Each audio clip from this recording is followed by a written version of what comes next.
De uma casa humilde em Uberaba, no interior de Minas Gerais, símbolo do seu desapego a bens materiais, ele continua o líder e referência obrigatória para os 10 milhões de espíritas do Brasil. Aos 86 anos, com a saúde abalada por uma série de doenças, Francisco Cândido Xavier resiste e enfrenta as dores e adversidades com resignação. Nesta noite, você vai conhecer a vida deste homem, o mais célebre e reverenciado médium espírita brasileiro, considerado um santo por seus fiéis seguidores. Uma existência voltada para a fé, a caridade e a renúncia, e um verdadeiro exemplo de amor e dedicação ao próximo. No ar, Câmera Manchete.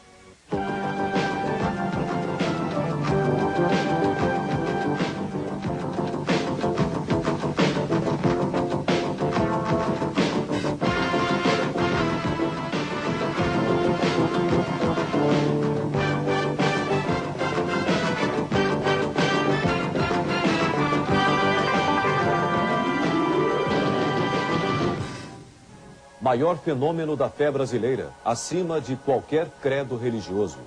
Chico Xavier já não mantém a mesma atividade de antes. Recolhido em casa, abatido e doente, Chico continua um mito.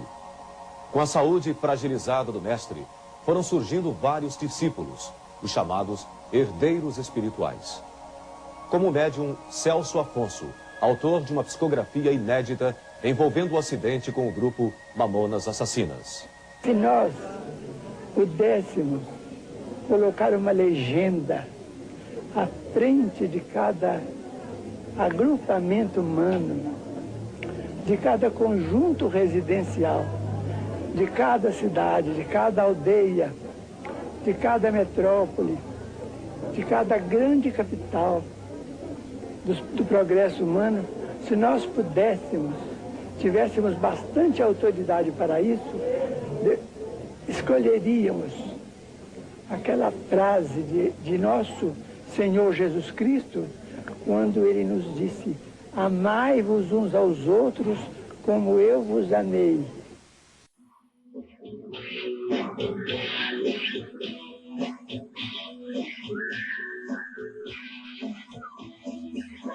Jovens integrantes de um conjunto que, apesar do pouco tempo de existência, já era um grande sucesso. Suas músicas tocavam em todas as festas. Estavam no auge da fama, fazendo shows pelo Brasil todo. Foi numa dessas viagens de Brasília para São Paulo que aconteceu o acidente.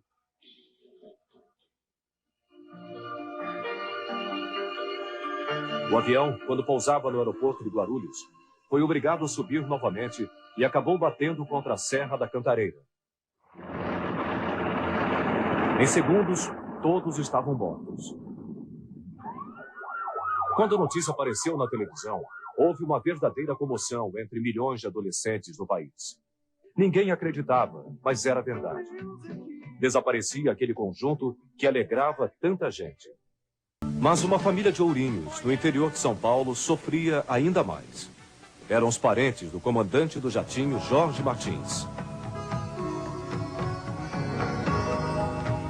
A viúva e as filhas, além do sofrimento da perda, viram o ente querido se transformar no responsável pela morte dos ídolos de tantas crianças e jovens. Cristiane Martins resolveu procurar, aconselhada por amigas, o médium Celso Afonso, seguidor de Chico Xavier.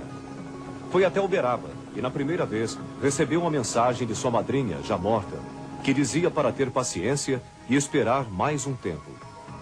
Alguns dias antes de sair o laudo oficial sobre a causa e os responsáveis pelo acidente, Cristiane recebeu a primeira mensagem do marido. Cristiane, as lágrimas que vêm do coração,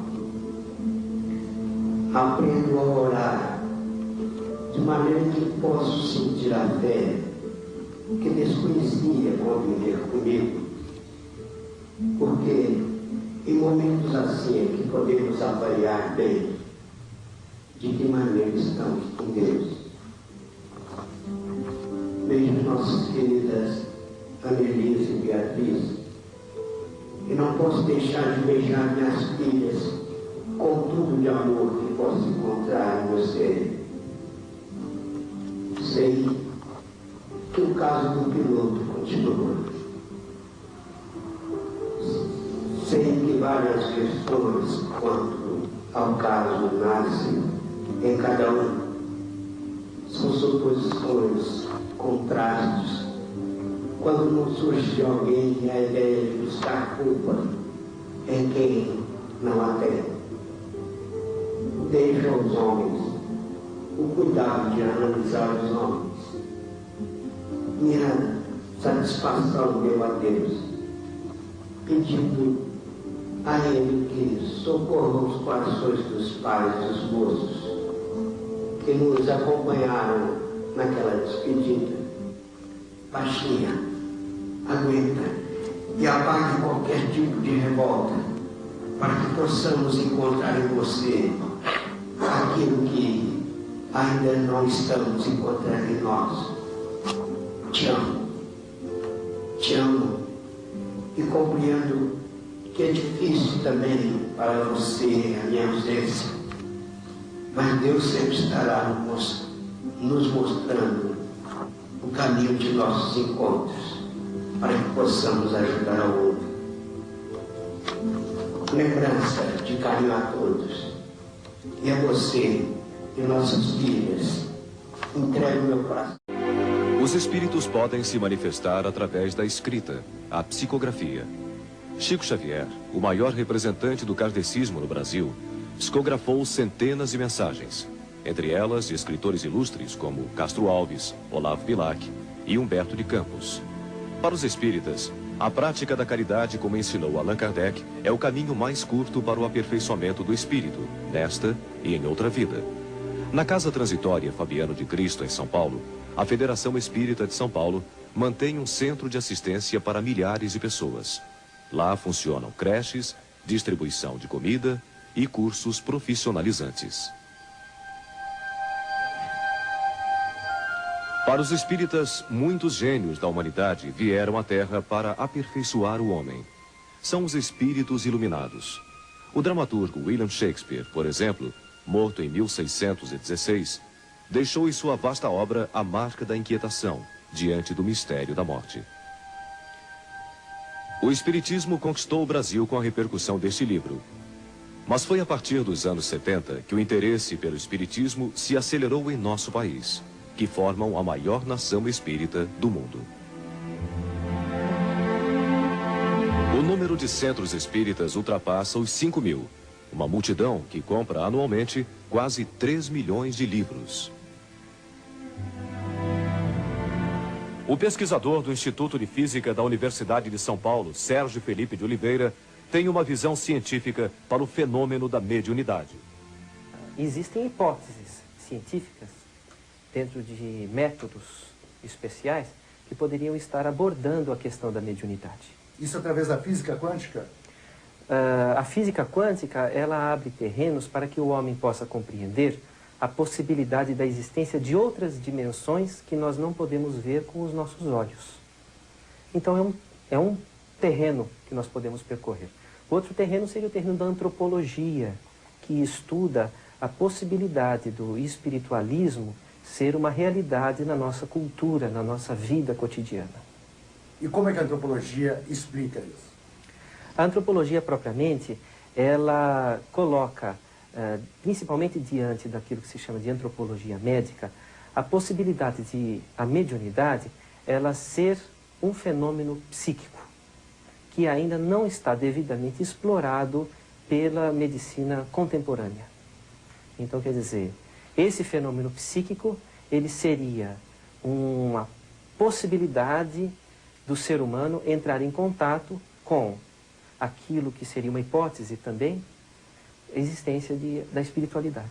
Então, isso poderia explicar fenômenos que acontecem com Chico Xavier? Explicar eu não diria, ele poderia abrir terrenos para explicações futuras, né? Quer dizer, por uma compreensão neurofisiológica daquilo que poderia ser um aspecto do psiquismo humano, a mediunidade. Poderia ser, né? É uma hipótese viável de ser pesquisada e deve ser pesquisada como o é por muitas universidades do mundo inteiro.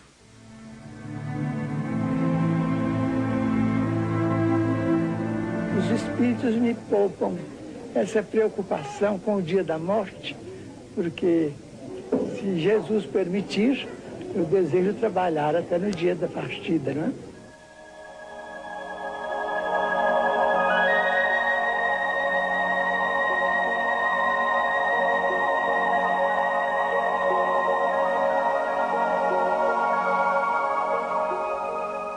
A seguir, Chico Xavier fala sobre vida e religião. Já aos 5 anos de idade, o menino Chico Xavier afirmava manter longas conversas com a mãe, falecida pouco antes. Aos 17, ele adotaria definitivamente o espiritismo, depois de ver a irmã curada de ataques de loucura numa sessão espírita. Hoje, mais de 7 décadas depois, e uma vida de dedicação à mediunidade, Chico vive isolado numa casa em Uberaba, Minas Gerais. Pedro Leopoldo é uma cidade pequena, que hoje tem 40 mil habitantes. Aqui passou a infância traumatizada, o que mais tarde Chico Xavier chamaria de as torturas de um menino órfão. 29 de setembro de 1915, a luz fraca das lamparinas ilumina o corpo magro de Maria João de Deus, que agoniza em cima de uma cama de ripas, no único quarto de dormir de um barracão de 4 cômodos. O operário João Cândido olha sua companheira morrer.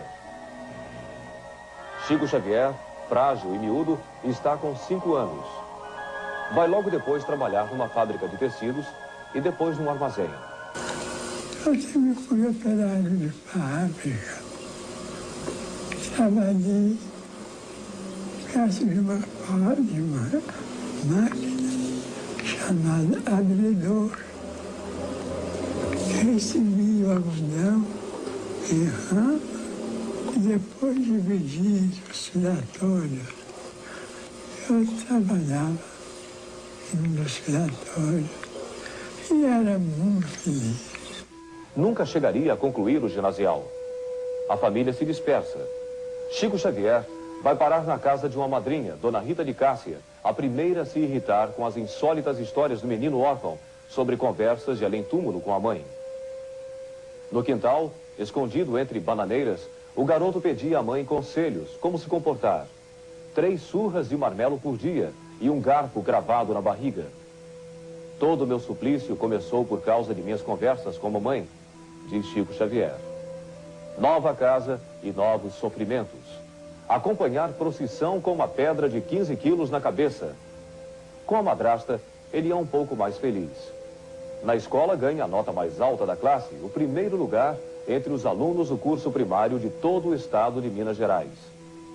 A composição havia sido ditada por um espírito, garantiu mais tarde Chico. Era a primeira vez que inconscientemente praticava a psicografia. Mas só aos 17 anos é que o espiritismo entraria definitivamente na vida de Francisco Cândido Xavier. Então aqui em Pedro Leopoldo tem um lugar que se chama Cachoeira Grande, ali em cima. Então, esse homem, ele ia para lá fazer a prece dele. Naquela época não tinha casa nenhuma, era um matagal. Ele ali começou a fazer a prece, aonde apareceu a personagem de nosso benfeitor, Emmanuel. E aí começou Emmanuel pediu dele, falou com ele assim: Chico, você está disposto a seguir a caminhada da doutrina espírita? Ele falou assim: eu me proponho, assumo a responsabilidade, e começou a luta. Chico Xavier veio de Pedro Leopoldo para Uberaba há mais de 40 anos. Hoje ele não vai mais ao centro. Ele recebe as pessoas aqui em sua casa, sempre às 9 horas da noite dos sábados. Esse é o único dia em que Chico recebe as pessoas. Na porta de sua casa se encontra gente de todo o país. E a senhora sempre vem aqui? Eu acho que é a 4ª ou 5ª vez que eu venho já. Por quê? Eu venho buscar paz, buscar bons fluidos para levar para minha casa. Chico Xavier transmite paz e bons fluidos? Muito. Todos os lugares onde a gente vai, é muito bom. A gente volta outra pessoa. Humanitário, pessoa que só distribuiu o amor, doou a sua vida, né? Em prol dos mais necessitados.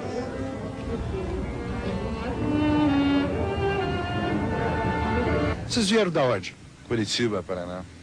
que vir do Paraná até aqui, a Uberaba, em Minas? Com que motivo? As razões são muitas, né? Mas a principal é pegar um pouco dessa energia positiva que tem em Uberaba. E aqui perto da casa do Chico Xavier é um lugar muito de paz. A gente busca tudo interiormente para depois mostrar para fora as coisas boas. Né? De que maneira você mostra para fora? Cantando. Eu estive aqui a primeira vez há 10 anos atrás. E quando eu retornei a Curitiba, já dentro do ônibus eu comecei a escrever. Então veio um processo mediúnico, claro que com toda certeza foi através dele, porque eu tenho certeza, eu não tinha vocação para escritora, a minha área é fisioterapia, e desde que eu cheguei aqui a primeira vez, aconteceu. É só de estar na presença do Chico, né, já é tudo pra gente, né? Então eu acho que vale a pena a pessoa passar, nem que seja um mês, assim, viajando, mas chegando aqui a pessoa sente assim, tão pequena que como se a pessoa na frente dele fosse menor do que uma formiga. Foi como eu me senti na frente dele, né? Tão pequena que eu não tenho nem ação para nada.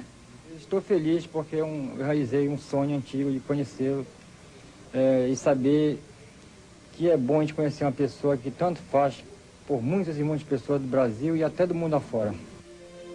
No início da década de 60, uma verdadeira multidão ia receber os donativos doados por Chico e seus companheiros. Ainda hoje, esta fila acontece, mesmo sem a presença dele. O que Chico Xavier representa para a senhora? Para mim, representa muita coisa. O quê? Graças a Deus, no nome dele, eu recebi até essa cadeira aqui sábado. Eu recebi essa cadeira, graças a Deus, que essa aqui é minha mesmo. O que a senhora acha da pessoa do Chico Xavier? Não tem pessoa melhor que o Sr. Chico. Se o Chico chegar a morrer, nosso Uberaba acaba. Nosso respeito maior aqui é do Sr. Chico Xavier. Que aqui não tem padre, não tem freira. Aqui ninguém tem dó. Nem as patroas não tem dó de quem trabalha, meu senhor. Sr. Chico não bate papo, é o que mais ajuda a pobreza aqui. Só pode entrevistar quem o senhor quiser. Se eu estou falando mentira. Chico Xavier, ao longo de sua vida, esteve sempre cercado por muita gente. Mas poucos tiveram a paciência suficiente para acompanhá-lo em todos os momentos. Quem sempre esteve ao lado de Chico foi seu filho de criação, Eurípides, mesmo fazendo o papel de diabo. Lá nós fazemos, sempre existe o seguinte, aqui mora um santo, por outro lado tem o diabo para atrapalhar. Mas acredito que esse diabo tenta conseguir que o Chico continue vivo mais anos conosco. Porque o Chico não é uma pessoa comum. Qualquer pessoa, seja católica, seja evangélica, ateu ou qualquer outra seita, a pessoa do Chico Xavier, a pessoa admira, independente de qual quadro religioso que pertence. Pelo fato do senhor não poder atender a todas as pessoas, é por isso que volta e meia são feitos críticos à sua pessoa como filho de Chico? Acredito que sim. Mas, ao longo dos anos, a gente vai acostumando, apesar de que é duro. A hora que você entra no seu quarto, pensa, olha para o teto e vê o que aconteceu. E, por outro lado, você na função de que é chamado o diabo do Chico Xavier, nem sempre conseguimos ficar calados. Imagina no fim o que dá. Dona Cristina, a senhora concorda com essa afirmação do Dr. Eurípides de ser considerado o diabo do Chico? De jeito nenhum, de jeito nenhum. É o protetor. Ele é o protetor do Chico? Protetor. Mas ele sofre com isso, né? Sofre muito. Na casa humilde, no Parque das Américas, em Uberaba, este é um momento raro na vida dele. Junto dos amigos, ele brinca e conversa, esquecido da dificuldade de falar e enxergar. Sofre de labirintite e angina. Teve 3 infartes. Por causa da doença, foi criada uma verdadeira barreira em torno do médium mais famoso do Brasil. Eu trabalhei 37 anos numa repartição que hoje tem outras funções no Ministério da Agricultura.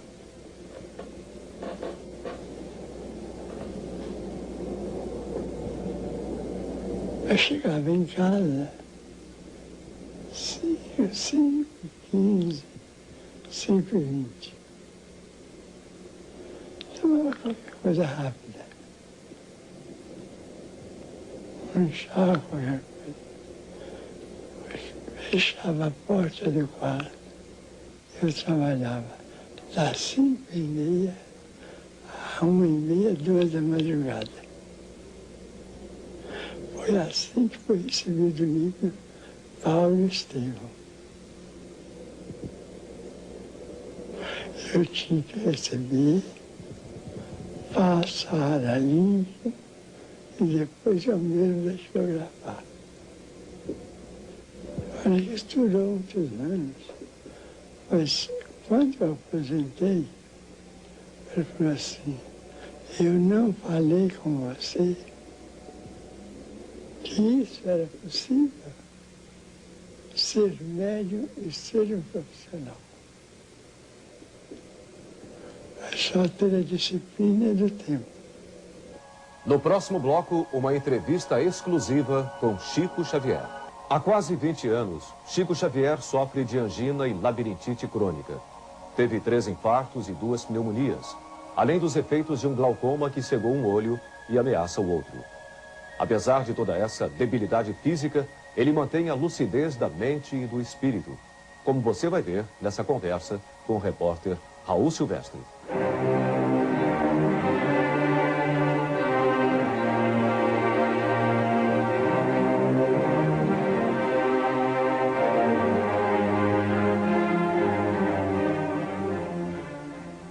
Celso Afonso conheceu Chico Xavier quando tinha 16 anos de idade. Ele morava em São Paulo e estava visitando o Sacramento.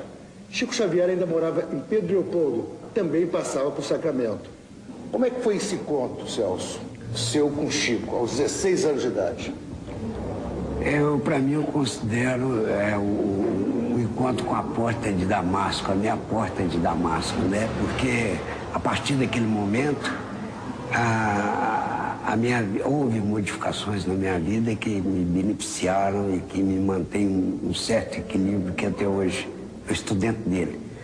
E foi muito interessante porque eu não tinha vontade de ver Chico Xavier naquele dia e nem sei se teria vontade de vê-lo em qualquer dia, porque eu tinha um medo horrível de espíritos, de espiritismo. Quando falava em espiritismo eu temia tudo. E foi interessante que eu acabei indo e encontrei lá Chico Xavier sem cumprimentá-lo, sem conversar com ele. E de costas para o Chico, eu ouvi uma senhora pedindo a ele, Chico, autografe esse livro para mim. Ele falou, só se o Celso me emprestar a caneta. E ele nunca tinha lhe visto? Não. Aí eu virei e disse, o senhor está falando comigo? Ele falou, meu filho, você tem uma caneta para me emprestar? E eu não sei, aquela criatura me envolveu com aquele magnetismo dele, aquela coisa que eu não gosto de endeusar as pessoas, mas o Chico para mim é uma pessoa excelente, o Chico para mim é um caminho.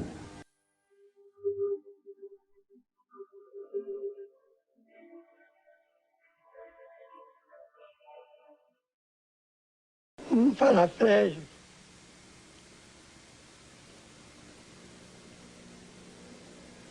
Ele se habituou a usar muletas.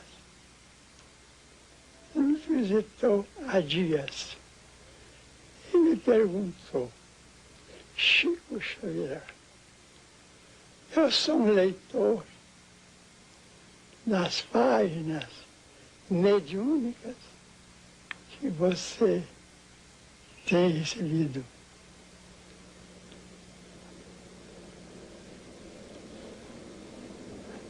Eu indago a você, por que é que Emmanuel, um espírito benemérito, por que é que André Luiz, um médico de altos conhecimentos, por que Meimei, uma irmã que foi e é professora devotada da infância e da mocidade. Por que o doutor Bezerra de Menezes,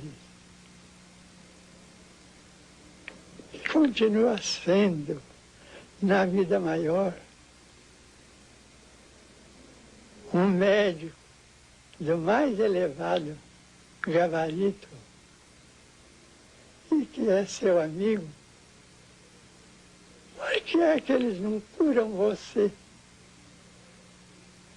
Eu disse assim, meu amigo, graças a Deus, eu não me sinto com privilégio algum. A mediunidade não me exime das vicissitudes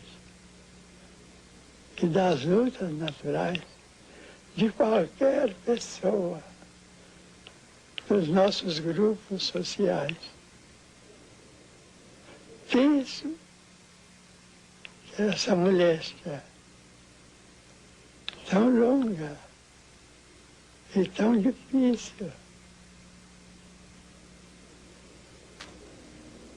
é um ensinamento de que eu necessito, porque se eu chegar à vida espiritual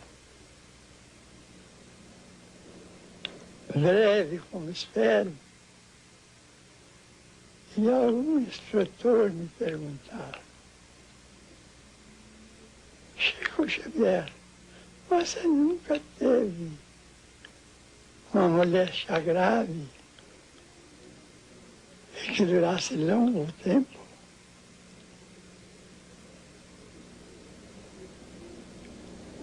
Eu vou dizer sim. Fiz 80 anos e depois do dia em que completei 80 anos, começou a depassagem do meu corpo físico. Mas isso é muito natural em qualquer pessoa, especialmente na pessoa idosa. É uma crucificação gradual e que eu necessito para não ficar envergonhado no além, quando eu chegar à convivência dos nossos irmãos já desencarnados.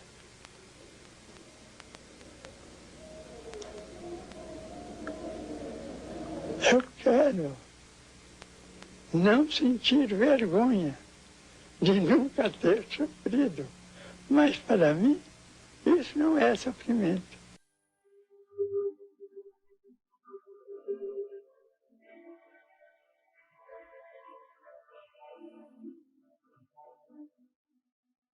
Eu conheci o Chico Xavier já fazem aproximadamente uns 40 anos, né?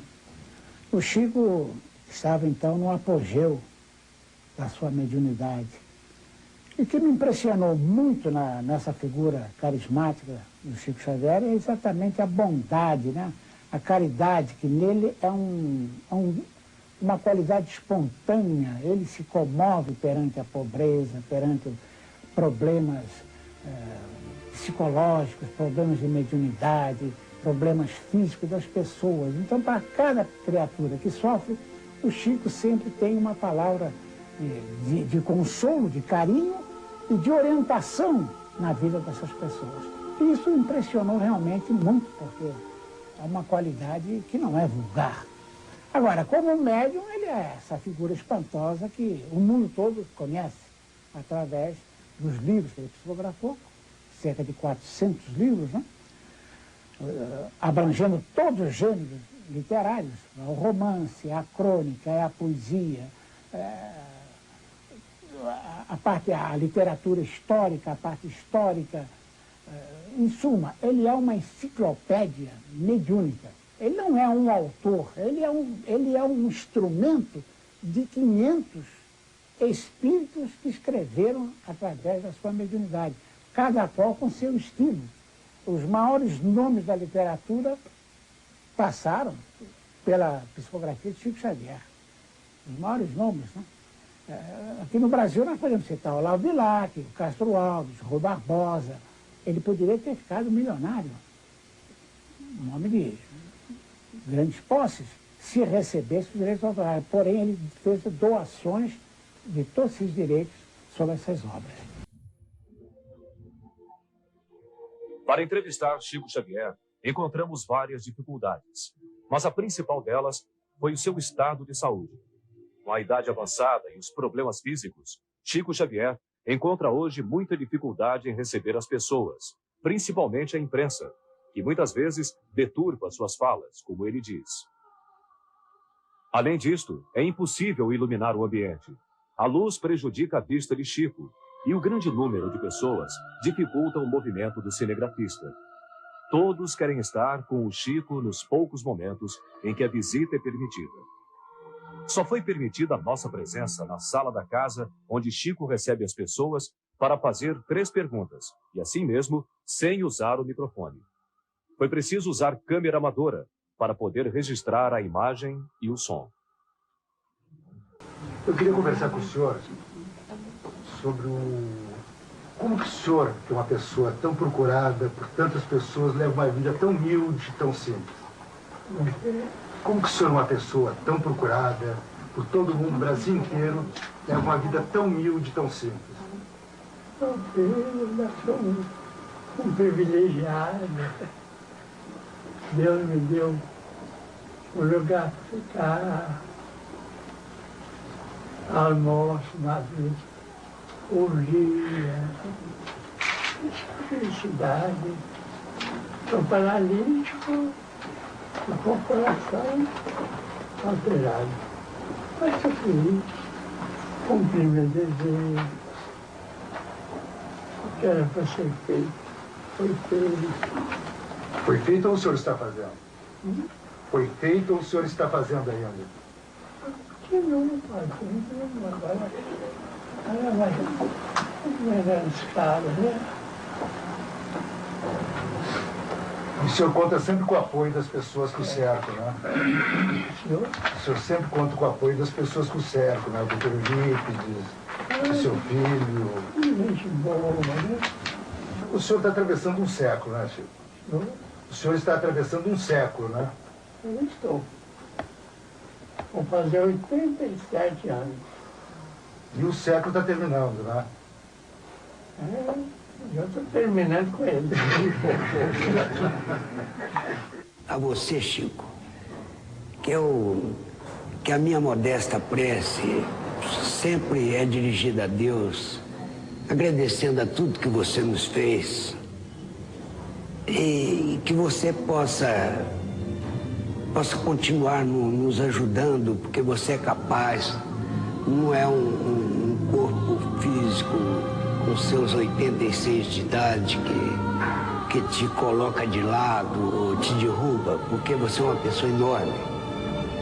Você é uma pessoa que todos nós, espíritas, consideramos como herdeiros daquilo que você fez por nós, daquilo que você nos entregou, daquilo que os espíritos nos entregaram através de você e que você nos entregou como exemplo. De coração, eu te agradeço. Que Deus te abençoe, te ilumine, te fortaleça e que você seja sempre esse exemplo bonito de vida que você é. Os espíritos me poupam essa preocupação com o dia da morte, porque se Jesus permitir, eu desejo trabalhar até no dia da partida, né?